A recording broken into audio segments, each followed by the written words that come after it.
Bismillahirrahmanirrahim.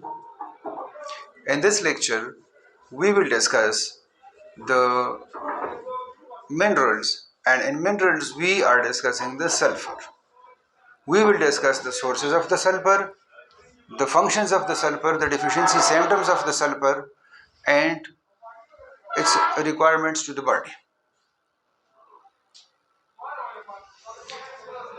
The sources of sulfur are: it is found in those amino acids which it contains, such as the cysteine and the methionine.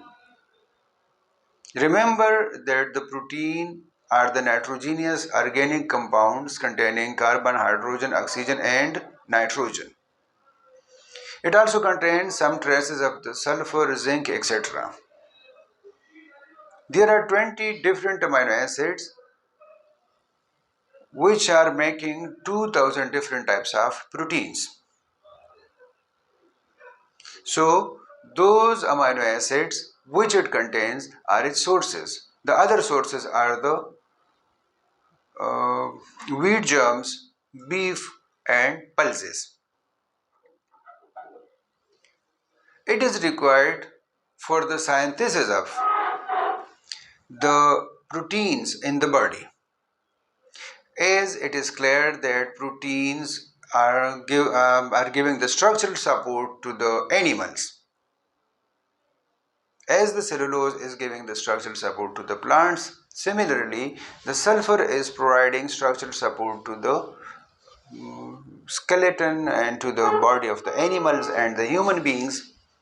The deficiency symptoms of sulfur will be as those proteins which needs sulfur in its formation and its synthesis will not be formed and will not be able to perform proper functions if the sulfur is deficient in them. So the formation of the proteins will be affected, which in turn will affect the skeleton or the body structure of the human beings and of the animals. And if it is affected, the entire system will be affected. Remember that proteins are required for various functions, in which few will be discussed, such as the hormones, which are protein in nature, the enzymes, which are protein in nature, and the antibodies, which are also protein in nature. The hormone regulate the body functions. The enzymes speed up the rate of reaction and don't undergo any change by itself.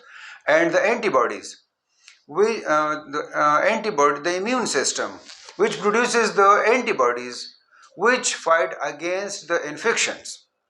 In case one get infected, the immune system will produce the antibodies to fight against those diseases, to make the individuals, to keep the individuals healthy.